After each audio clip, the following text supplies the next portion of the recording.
All right. Moving on to President Trump's tariffs. What are tariffs all about, really? There's this divide even among Republicans, even among conservatives. We're not just talking about rhino Republicans. Are tariffs essentially a tax? Are they going to hurt us? Are they going to make our products more expensive? Are tariffs an excellent economic maneuver on the part of the president? What are these tariffs all about? Is this a trade war that's brewing? What's going to happen? We've never experienced this before in our lifetime. Well, let's break it down today and talk about what we can expect from President Trump's tariffs. It is actually a very interesting conversation. Right now, legacy media and President Trump's neocon critics are only looking at these tariffs in terms of dollar amounts. And to a certain extent, you can't blame them because it is true that tariffs sometimes increase the cost of goods and services. But of course, the legacy media and President Trump's neocon critics are not doing this in good faith. So let's put a pin in that for just a moment. These are people who know the price of everything, but they know the value of nothing. Let me repeat that. These people criticizing President Trump's tariffs know the price of everything and the value of nothing. Cheap goods does not a country make, and they don't get that.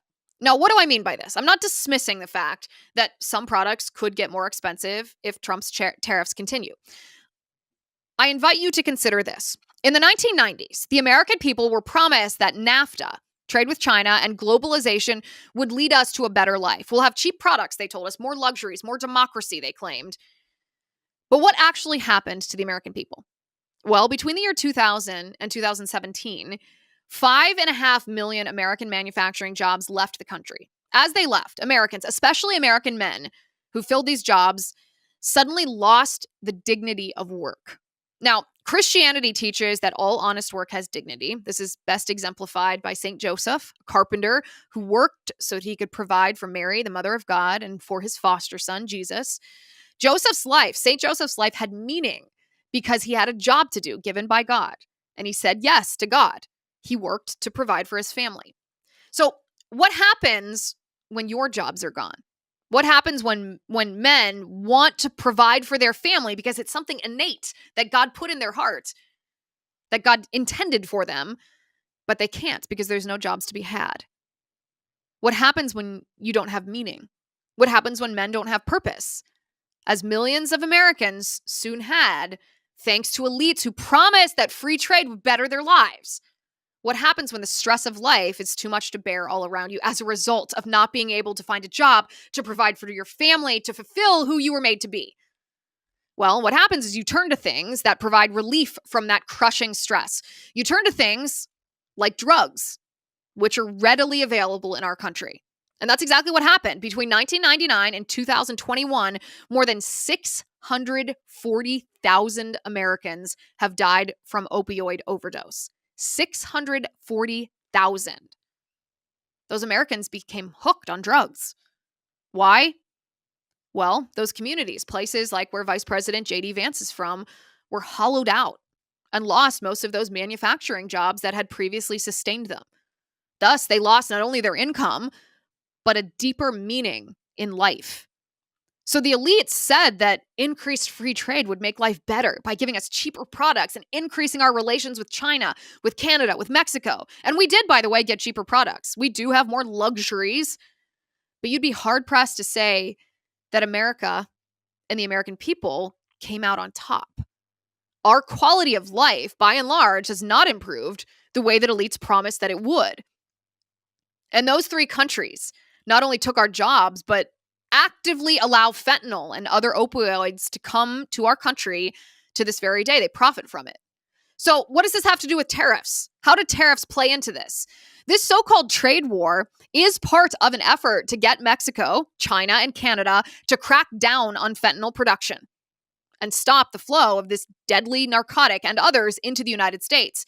As mentioned, hundreds of thousands of U.S. citizens have died over the past 20 years as a direct result of our so-called economic allies failing to stop such deadly poison from coming into our country. They look the other way. They enable this drug trafficking as hundreds of thousands of usually men, our husbands, our brothers, our sons, our fathers, our cousins, our friends, our neighbors die. President Trump wants to secure our borders, not only from illegal aliens, but from illegal drugs that are killing us.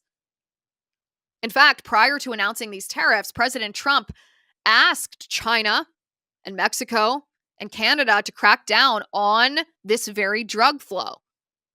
And what did they do? They didn't do it. Maybe they said they would, but what is the theme of this show? Actions speak louder than words. And it hasn't happened. Actions speak louder than words. We know President Trump understands leverage. We saw him interacting with Zelensky in the Oval Office. We know President Trump knows how to get a good deal. President Trump knows that these tariffs will force countries like Canada and China and Mexico into cracking down on the flow of fentanyl into our communities, our neighborhoods, our homes. At the same time, American communities who have seen production and business offshored for the sake of cheap goods have also seen that social degradation, the loss of pride for their members of their community, which is, again, why so many turn to drugs in the first place, to get that reprieve from the maladies created by their own government. So another goal of these tariffs is to bring back jobs, bring back manufacturing for these communities.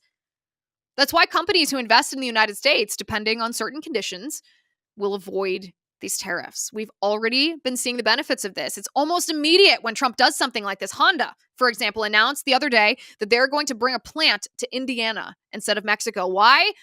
Because of President Trump's tariffs. So the tariffs are not the end. They're the means to the end. And that end is creating a better way of life, a better quality of life for the American people. And if that sounds generalized, a better way of life, a better quality of life for you.